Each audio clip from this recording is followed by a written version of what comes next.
Hi, I'm Olivia. And I'm Amy. And this is a Girls in Marketing podcast. Every week, we release a new episode that you won't want to miss. Our guests are industry experts with amazing experiences, so you'll always come away with new nuggets of wisdom.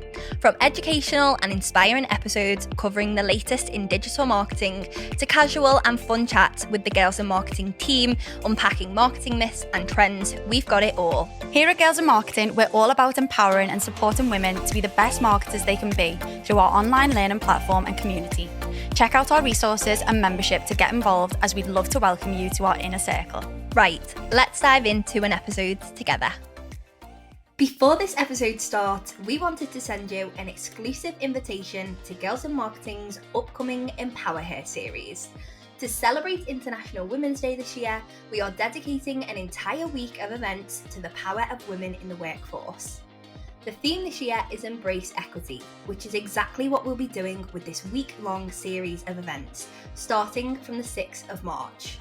If this sounds like something you'd love to come along to, it's completely free for you to attend. Either click the link in the description of this episode or just visit our website, girlsinmarketing.com, for more details. We can't wait to see you there. Hello and welcome back to the Girls in Marketing podcast. Today I am joined with John Williamson. He is a senior content marketing consultant at LinkedIn, and he's worked in the industry for over 10 years in social media, in TV, lots of amazing different roles, and now is working for LinkedIn. So I'm very happy to have you in the studio today. Welcome, John. Thank you. It's good to be here. Yeah, so I want to talk to you a little bit. Firstly, I think we should go over your journey, because I know that it's been long, fruitful. So if you can kind of share for the listeners about your experience from kind of the beginning, really, because I know that you were involved in kind of TV first. Yeah. So I went to uni, obviously, which was great. Left uni and managed to get myself a job at Granada at the time in Manchester at ITV. Which was, well, I felt very lucky because it was tough to get into that game, right? I think it's probably like now people want to get into social in different ways. It's maybe a little bit more accessible, but getting into TV was tough, but got a break and started working on Jeremy Kyle, which was interesting to say the least, but then sort of worked my way up and finished working on Countdown. So quite a bit of a mix. But in that time, what was happening, which I guess you never realize these things at the time, but we had a lot of we had awards going on, things like that, and they wanted to get votes from the audiences, and we'd put stuff out on TV, obviously. But I remember because I was sort of into Twitter and Facebook, which Facebook started off when I was at uni, if you think about it. So now I'm aging myself here. So it's about 2005, 2006. It just started picking up. So I was on that a lot. And then I was also on Twitter as that just started. And we had, I remember the producers coming up to me and saying, John, you like this social media stuff. Like you're always on it or you talk about it. Do you fancy setting up some channels? And this was in their office. I was like, yeah, right. So there's no what I know today would be a lot of people would be involved with setting up a social channel for a TV program. There was none of that. Yeah. So onto Twitter, onto Facebook, set up the social pages for Countdown, for University Challenge, for Jeremy Kyle, all of this. And basically off we went. And I was still doing my sort of day-to-day job, but then from there, it then moved into creating the social, doing photos, putting those up online and stuff like that. And then funnily enough, then because I was based in Manchester, I remember head office in London sort of got wind of this and it was gaining followers pretty quick. And then unfortunately then sort of got taken away from me, because I was up in Manchester and I actually ended up leaving anyway, because that's when I moved into working for a startup called The Lad Bible. Yeah, the startup at the time. It was, big time, yeah. How was that experience for you then, obviously, kind of moving in? Because, the Lad Bible's a massive, brand now, an umbrella brand even. Yeah, so how was that, joining that as a startup?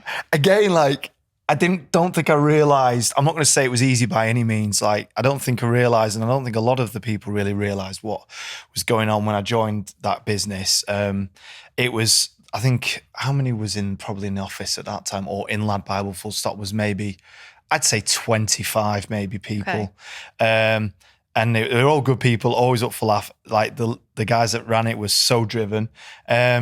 I came in as like the marketing brand manager, and from there, like you're sort of building the plane as you're trying to fly it at the same time. So it was super exciting, and we learned a lot the hard way, and obviously got a lot of exposure in different ways, which has been super beneficial for my career going forward. But yeah, had some good times, but also like some super, like I say, some super hard times, and learned a lot in that time. And I think when you're in a situation like that, I think for anyone, you've got to really stand back. And this is my advice, I'd say, you want to stand back and think something's going right here, but there's also lots of things going wrong, but there's something big going right that's overarching all of that.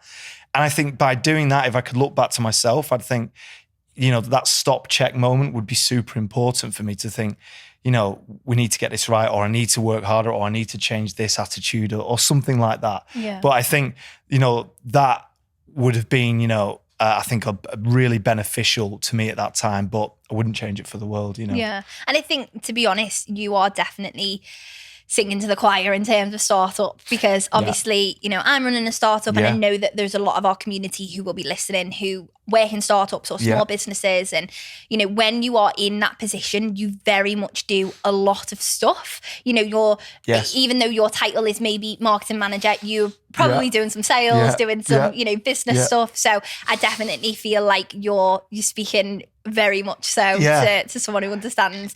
And I think as well, over time then, so obviously in this last however many years that you've been in the industry and working for different brands and stuff, you will have seen the social media landscape change quite a lot. How have you actually seen that change? Because, you say in 2005, 2006 to the start of Facebook, and now, we have crazy channels, TikTok, Instagram, LinkedIn, as you know, and that's changed a lot as well. How has the landscape changed?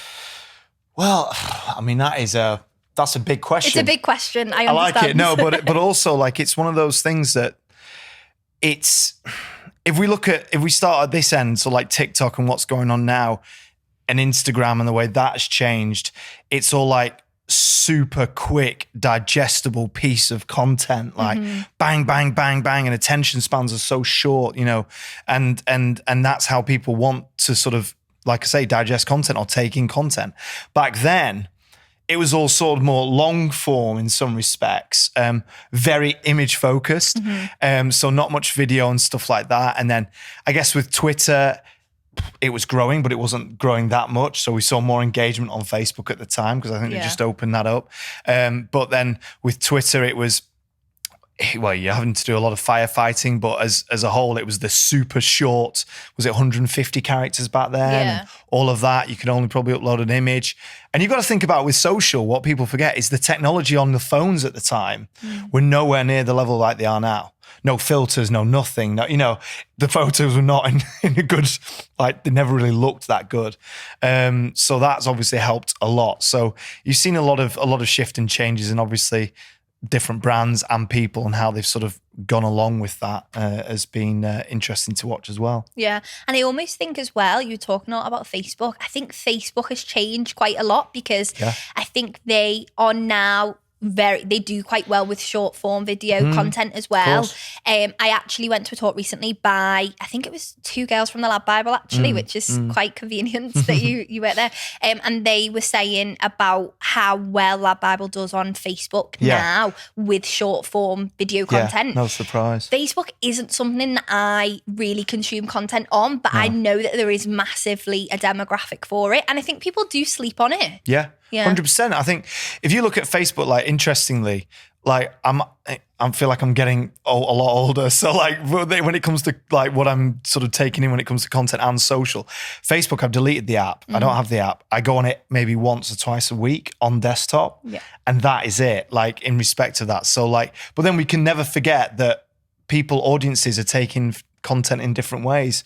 So yes, Facebook is there. Meta is obviously running Facebook and Instagram, but it's become one of those things where I'm not really on it as much anymore, and I definitely don't engage or share anything on there like I do say on Instagram. But then you look at our mums and dads, or I don't know about anyone younger, but mums and dads and upwards or whatever, and my friends and colleagues, they use it a lot, and some still share a lot. And I don't think there's anything wrong with that. I think it's about how brands are utilising different platforms. And talking about that, we talk about LinkedIn, which is your jam. That's obviously kind of where you are. So you're currently a senior content marketing consultant for LinkedIn. Yeah. Talk to me about it. How, obviously you are doing a lot of stuff. What is your kind of role right now? Because I think the word senior content marketing consultant can mean a lot of different things. Yeah. What does that mean in particular for you? Good question. And I like, that job title annoys me at times. I'm like, oh, it's all fluffy, you know. But I think the way I look at it is like if you've got a brand on LinkedIn, like I will help you decorate your shop window, right? Mm-hmm. So like it's everything that's out there. So it could be your corporate message, could be your consumer message, could be your employer message, whatever it is, any campaign that they're putting out live, I will help them with that and advise them on the best practices because I live and breathe within brands and businesses on LinkedIn 24/7. You know, so I'm always in there, obviously aligning that with the new ad products that we bring out and also, you know, just general updates to the platform itself. So that is my main sort of mission is sort of, I say to turn the inside out of a business, right? Because we get some of the biggest brands in the world will come to us and you think they're going to know what they're talking about when it comes to social and LinkedIn. And generally they don't, you know, it still amazes me. Yeah. But then obviously you also get brands that are super on it, you know, really good, like yourselves. Yeah. By the way. And I think LinkedIn though, as a platform, I mean, I've definitely seen it change since I started on it when I kind of was at university, and it's that typical, like, you've got to be on LinkedIn, get yourself a job, network with people. I remember that kind of conversation I had at university.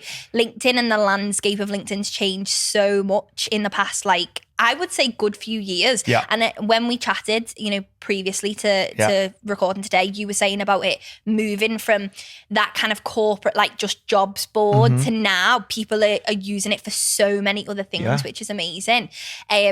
What would you say at the moment for kind of brands and for people is like successful when it comes to content on LinkedIn and like almost not necessarily a strategy, but what are you kind of seeing is the best thing to do on LinkedIn? I think first and foremost, and this may be an obvious answer, is like community. So like, again, what you guys are building is brilliant. Like that sort of like community, not followers, you know, like is so important. Getting people to engage in the comments, getting people to engage with your content is so important. But then also it's like, it's about, you've got to remember with LinkedIn as a whole, as you just mentioned, we started off very much as this online CV. So it's like, online CV, okay, does the job, not very cool. And I'm not going to say we're at the forefront of new ad technology or new platform sort of content ways of building out good content for our platform. However, what we do is you think about it on there, you can hire people, you can sell to people, you can market to people, you can build that community and you can learn on there. Yeah. So if you think about that, it's that whole ecosystem of work that is in now one place, right? And it's up to you really which direction and what path you want to take as a brand, as a person, as well as the company, right? Yeah. You know, what is that message that's going to get engagement? There's some people on there who see themselves as influencers, you know, and that's great, you know, depending on what they talk about. We also have a huge focus on skills. Like that is so important for us as a platform. And I read something the other day that our CEO said is that like we've got, I think, 10 billion years of skills or something from the data that you look at or something like. You might have to check that, but it was a wild thing. Fact check. Fact check, but that was 10 billion was in that number. And I think it was that way around. And like, it's nuts. And like, if you think about that, you can build up that ecosystem of what people are wanting in that world of work, you know, and also a bit outside it. Yeah, but that's the thing, you know, as we were saying, it started off originally as more of a, you know, as an online CV, something that's typical, maybe quite corporate, quite scary for a lot of people. But actually, like now, I think the changes and the aspect of people focusing on personal branding and brands building, being behind the scenes and stuff like that, I think that's really humanized LinkedIn and the kind of social network, which is really nice, I think, from that perspective. Because, I mean, Girls in Marketing as a brand originally started on Instagram. That's something that I sat there one day and I was like, I'm going to, start the Instagram, I'm going to do a website and stuff like that. And then I seen like a real gap and thought, LinkedIn is a great place. It's a community of marketers, and LinkedIn is a good place to find professionals. That was how I seen it in my head. And then now LinkedIn's our biggest channel, which is crazy. Yeah. And we don't really even focus on Instagram anymore because Great. that isn't something where our audience are. And actually our audience are on LinkedIn because, as you said, we're building a community, but equally the people that engage with our content are marketers, they're professionals. Yeah. And I know that a lot of people use LinkedIn from a B2B aspect, but even from a B2C in a professional way to kind of really understand people from a professional level and to say, right, this is what we want to do and these are the people that we want to focus on. Yeah. We can do this on LinkedIn and we can create content that resonates with these professionals. Yeah, 100%. I mean, everything you've said there is perfect. And that is, and what you're using it for is exactly, what we sort of want. But you also, you've taken the animal to the water. So where that audience is, your brand is there, you found that niche and you're living in it, you're communicating in it, you're engaging in it, people are engaging with you. And that is fantastic. And that's what we want. And it's not necessarily about sort of, I've got a new job here, I've done this, the show and tell. What you're doing is, you're educating people or learning from the content that you're pushing out there. And again, that is another section of the platform that we're now seeing grow in a massive way because people now, and even, we mentioned the Gen Zers, they've got this thirst to learn and know everything, which is pretty incredible and a little bit scary.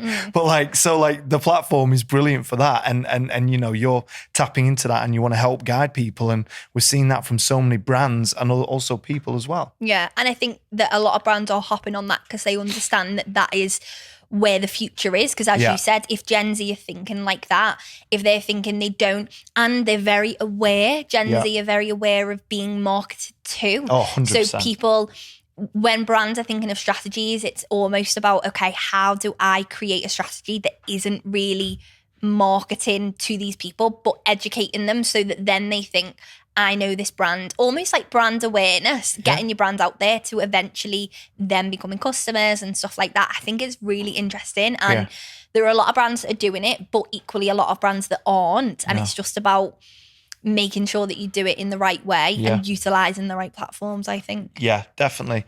You've got to think about, what that brand does, what their business line is, what that industry is, who their target market is. And it is about getting that happy medium. But also you've got stuff like localization. So like the countries that these brands are based in. I work in with companies in different parts of the world. And it's amazing, when I see their content in comparison to maybe content from the UK or the US, or it really changes and shifts. And I'm going from one business to the other, and you can just see that content that, say, one company is sharing, and you think, this isn't that good. Yeah. But it's getting 3,000 likes. Yeah. And you think, whoa. And then you go to another company in the same industry in a different country, which I think is doing better content, but it may be not getting as many likes. Yeah. So it really depends on, again, who you're talking to and who that audience is, and, making sure that it really stands out and you can adapt. Yeah, that's interesting though, because so then how do you utilize your skills to work with those different brands in those different countries? Because if you're working with one country with one brand that's in one country versus another brand that's in another country, you obviously have a skill set, but would you say that that's adaptable for all different, kind of more generic and then going into different brands? Yeah, I mean, that's an interesting question because, I think the skill set that it is the communication piece. Yeah. Because I don't know if this will help you or the listeners and watchers, but it's like when you're going into that brand and into that client and traveling to that country, it's like getting to know them and what their goals are. Because listen, as a platform that we are, and I'm really, really proud of working for LinkedIn, I'm not going to go into that company and say, scrap all of that. Yeah. Completely get rid of it. Because you got to remember, they've got to this position, or the amount of followers or the content and the engagement they got there themselves. So it is about getting that happy medium, but you've got to listen and you've also got to communicate well. Because the amount of companies I go to, honestly, I couldn't tell you, they'd be like, right, we want 4 million followers. Yeah. And you're like, come on. it's going to cost a lot of money for a start, but also why, why? And sometimes you've got to tell them that and be open and honest with them in that respect. So I think that's helped a lot, is really sort of stop them and say, this is my experience. Please, can I just give you my thoughts? And a listen thing. Sometimes they take it on board. Sometimes they don't. Yeah. Or sometimes they don't, and then they do eventually. Yeah. So it is definitely been a learning curve. Yeah. I wouldn't say there's one key sort of experience, but. And it's interesting about objectives because, and this is something I've mentioned in another podcast before, and you saying why is really interesting, because I said you've got to always ask why. This goes for working with brands. This also goes for, anyone in marketing, asking why. So you're saying these are your objectives. Yeah. Okay, you do want to get to 4 million followers, or you do want to do this, but why? Because also you can have millions, thousands, millions of followers, but that doesn't necessarily equal people purchasing for your brand or something like that. So I always think that why piece is sometimes people like yourself or any marketers going in and just saying, but why do you want to do this? Is so important. Question everything, right? Yeah. And some, when you speak to CMOs, or I've been in the room with those guys and stuff, and they come at you, and obviously they are super focused on the bottom line, the bottom of the funnel, where the money's coming in, and you can understand that. And then that content strategy is based purely on that, by the way. So you're then like, well, hold on, we need to look above that. Who are you? You ask the why about what they want to do, but also why in respect of who are they? Yeah. What are you about? What is the why of your business is one of the key questions I always ask. And when you ask that in a room, I guarantee half the people in there don't know how to answer that. Really? Yeah. And sometimes you have to really sort of go back a few steps to really sort of get to that point and help them with sort of telling that audience out there, this is why we do what we do and this is what we care about. And then you've got some upper funnel content then to help that lower funnel content. Yeah. And as well, we obviously have a lot of people who work in marketing that kind of listen. And I think that's so true. I say, Amy and our team is really passionate about sales and marketing working together. Yeah. And I think that a lot of businesses kind of have a sales team and a marketing team, and that's kind of it. And I know a lot of people listening right now will have a sales team and a marketing team, and maybe they're a marketer on the marketing team actually working with other teams, sales, business, whoever else, and asking those questions that you're saying so that they can create better content, asking why did the business come about, what were the reasons that it was founded, and then creating content with that, but equally having that and knowing that so that they can create better content for whatever they're doing it for is so important. Yeah, again, completely agree. I think what is so important, and I've done lots of sessions with clients on sales and marketing alignment, which is what you're talking about. And sometimes I've been in front of these clients, and they've gone, "Yeah, we've got all these people here, and it's been mainly marketing, maybe 2 people from sales, or the other way around." Okay. So you have to, sometimes you're going in there not as your content strategist or content marketing consultant, you're going in there as some form of mediator. Yeah. Right. And you've got to sort of try and get these answers. And why aren't these people in a room? And sometimes you have to really tell them if they want to see success, as you say, you've got to go around to each department, because that's going to tick 2 boxes. It's going to tick your employer branding box. It's also going to tick your consumer branding box. Yeah. And most likely going to tick your corporate branding box, right? Yeah. Which for LinkedIn, there are those 3 key things where you can really sort of unify your brand in one place. Yeah. It's sometimes, it is so much beneficial, because you're going to create reams of content off those backs of those questions and those discussions and anything like that. But it's also about education too. Yeah. That's important. So loads of different things, so yeah. And just even knowing the brand yourself, working in marketing or working in any company, understanding the brand is so important, especially for marketers. I speak to a lot of people all the time and they say, oh, I work for this company and I don't really understand what they do. And it's go out, ask these questions, ask them, all of these different things, and then you'll be able to create better marketing and better content. I want to talk a little bit more, because I know we've kind of chatted about LinkedIn and chatted a little bit about you, but I know that you've worked on a lot of different campaigns in the past content marketing, and you're very passionate about how you're speaking right now, and you're very passionate about like previous things that you've worked on. I know you are in particularly really passionate about kind of humanizing brands and kind of creating content from a human point of view. You know, you did a member session for Girls in Marketing, and that was really interesting. Can you tell me a little bit more about kind of favorite campaigns you've worked on, maybe successful campaigns that you've worked on, maybe unsuccessful if you want to share in the past? I mean, there's been that many, and when I saw this question, I was like, oh gosh, like I'm trying to think of a couple. But I think, you know, there's been some super interesting ones that are out there. One that I worked on was for a company called Monday.com, who are really a really smart business, actually, an Israeli-based business. They've got they're really good at that upper funnel stuff, like getting the people involved in their campaigns. So they did a piece with looking at how their software has basically helped one of their airlines save loads of money, basically. Simple things like that, case studies, but the video was done very well, right? And that is so important. And that's off the back of them. Like when you go into a company like that, and I go in there and they want to learn, they take everything on board. And when you see them put it out the other end, it's amazing to see. Obviously, necessarily, they don't have to take everything I say on board, and some definitely don't. And I still see some brands where you follow them and you see like, what's going on there? You know, why are you doing that one? Skyscanner was another great brand I worked with. Like they just wanted to listen. They did some great campaigns. One of them being, I think, was in respect of, we were talking about data at the time, and it was off the back of, I think it actually might have been Liverpool getting to the Champions League final, and they showed some data, right, okay. and it was basically their servers or the amount of traffic to their website, literally straight after the final whistle went for flights. Okay. And we like, get that out there, like that's amazing, like put it out there. And sometimes if you get a brand that listens and just tries that, you can't.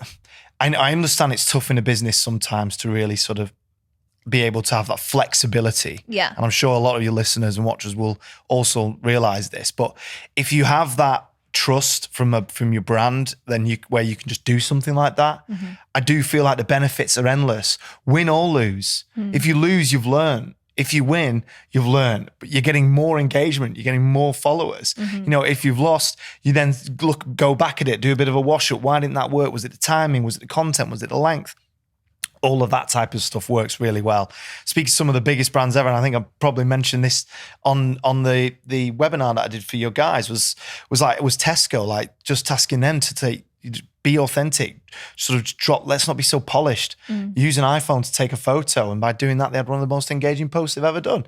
Like there's so many, I use that example all the time because it is so valuable and it's a brand that is massive. Yeah. You know, I think it's the biggest private employer in the UK, and they listened. And they've seen that change. So seeing a brand like that evolve is the bit that I love the most, right? Yeah. Like on the platform, you're seeing their content change and shift. It's interesting when you do it with the old industry industry companies like banks. When you see those guys and you see how they shift, like sometimes you don't have to do that work because competitors and challengers do doing that. it, yeah. Monzo, Which is interesting. Revolut, yeah. They give them the kick up the arse that they need to really change it, and then they come to us. Yeah, because I think that's interesting though, because it's almost like sometimes brands wait for competitors to do things. Yeah. But if you work in a company and you want to be, you know, the trendsetter, you want to be the person who does something different. And again, going back to that whole Gen Z, if you know this is something that Gen Z like and know, actually, we can try this or we can do this. You don't have to wait for a competitor to do it, because sometimes competitors will make a name for themselves and kind of you will miss out on kind of getting on that train if you're too late with it. Again, it's not always possible with every company, and I understand that as well, but sometimes it's being too late, and it's kind of like, oh, is this really what our brand should do and how our brand should be? There's nothing worse, is there? And you can tell it when a brand is picking up the pieces from the dinner that was eaten like the night before, you know. It's like, it's just constant. You're like, what? Oh, you're too late. You've missed it. You've missed that trend. Yeah. And I was only talking at a session that I did this week, and like, it's about sort of agile marketing, being at the forefront. And if you're missing it, and if there's a trend happening, get on it. Don't wait. But then, unfortunately, the people that are asking the questions about these trends are the people that are in businesses where they have so many levels that they have to go to get stuff ticked off before they can push this stuff live. And when I hear that, that makes me feel really sad because I feel like it's the people above them that are these people that are stopping sort of content thriving on different social platforms because they don't know, they're not educated. Yeah. I know that's a big thing to say, but like I genuinely believe that is the point. You know what I mean? No, and I agree. You know, again, I talk to a lot of marketers who work for a lot of different companies, big and small, and often the smaller companies are the ones that don't have the layers. So it's easier for things to get signed off. But then I've spoken to some marketers who work for big companies who don't have a big sign-off process, and actually it's good, and it means that they can create content that you know is reactive, is relatable, is trending. But then it's also, I understand from a brand perspective, so from building Girls in Marketing, for example, just having your brand in someone else's hand is it's got to be a trustworthy process, hasn't it? So I think in that hiring process, making sure that you're kind of bringing people on board that understand the brand and that can kind of create content for it is always really important. And the training as well, I think, is really important for people. Education upwards is so important as well as downwards, for this type of thing. But usually the upward piece is they're worried about brand impact. Rightly so, right? You know, it can go wrong. But I also then believe, like, if you're ever, I always said to like people who have worked on, have been on team with me or whatever, I've said, if you're doubting it before you post it, don't post it. Okay. Like, I know that's, again, sounds so simple, but like only when it comes to it, it's like, you should just be able to be happy. You should, I reckon 95% of the time you're happy with what you're going to post. You're like, that's the message. That's the audience. I know what I'm going to do. Press fire, right? But if you're doubting it and doubting it again, I think that's when you really need to sort of ask a second opinion or ask a check. That is where it is valuable, maybe that sign-off process. But then, you know, upwards, they're just worried about if you jump on a trend and you mess it up and it can look really bad. It can look really bad. But as you've said, Gen Zers would rather people be honest than, you know. Which is true. Yeah. And I think almost it's like sometimes possibly messing up, but then, as you said, kind of coming back from it and saying, listen, we messed up, or we didn't do something correctly, and, you know, we won't do it again, or, you know, this is what we're doing to kind of correct that. And I've seen brands do that before, where something happens, it's a social post or an email, and it's like, oops, like we shouldn't have done that. And I think I always sympathise, because I'm like, there's a marketer behind that post or that email that, you know, might be getting in trouble or something. And I think they shouldn't. They shouldn't. And I get that, but it's kind of, how do we create how do people create a brand that they can then trust people to go out and kind of create content for? But I feel like that's kind of your role, obviously, within LinkedIn and working with different brands, is making sure that they understand their objectives, that they've kind of got that education around it. And I really like that as a piece, to be able to go out to brands and say, like, this is what I think you should do. Take it or leave it. It's up to you. Exactly. And then see what happens. Yeah, exactly. And we do get, I think, I mean, I know for a fact that we're not the only platform that does that, but I do think with LinkedIn, we're a platform that isn't the level of your Meta, you know, of your TikToks. We're still a bit niche, you know, like, it's weird. And so people still want to learn, but yet we're still seeing signups left, right, and center, which is amazing. So I think in that respect, you know, it's I do feel lucky to be able to sort of help these different brands and businesses think smarter, especially over the past 3 years. You know what we've been through, and seen a lot of shift from big corporates really take a change, you know, in the way that they message out to their consumers. Yeah. Well, thank you for coming in today. You're welcome. It's been lovely chatting. Can I ask you one more question? You can. It's basically, we ask every guest at the end of the episode, but it's, what advice would you give to yourself if you were just getting started in the industry? What advice would you go back and say to John when you were working in TV, nothing to do with gambling or bet on someone or go to the pub? Like, what would you say to someone, whether they're getting started in the industry now, or what would you say to yourself, like a piece of advice? I think don't be afraid of making mistakes. I'm going to give you 2. Don't be afraid of making mistakes. Sorry, that's very greedy. Don't be afraid of making mistakes. That's really important. Like, as we just mentioned, you learn the best way doing that. And I think that is really, really important. And also take every single opportunity you get offered, like anything. sometimes people go out there saying, when I go into a new role in marketing or whatever it may be, I need more money, for example. And yes, it's a key driver, but sometimes like you'd want to look below that and think, what am I getting out of this job? Like if I look at the way that my career has unfolded from sort of TV to going into Lab Bible, then going into the big corporate company, which then got me into LinkedIn, all those sort of stepping stones, it wasn't really a plan. Roll with it. If you enjoy it, I feel like it will really sort of benefit you in the long term. And just don't give up. I've given like 3 pieces there. Yeah, that's nice. No, that's good though. And I think people will relate to that definitely, because sometimes it can feel like a long journey. It can feel like, I've made so many mistakes, or my path isn't going in the right direction. Yeah. But sometimes it doesn't work out like that, does it? Yeah, no, it doesn't. And sometimes you've got to like maybe leave that industry for a bit even, right? And then come back into it and find those passion points in you. And once you've got them, they will shine through. And literally, I remember writing emails, sending my CV to like ad agencies. I never heard back from any ad agencies, rarely heard any.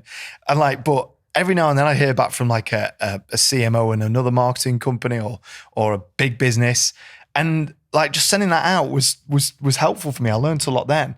I mean, now with LinkedIn, it is super important. I get people that message me, which is great. Like, obviously like you'll try and reply when you can, but there's nothing wrong with asking for advice or just taking a chance. Yeah. Yeah.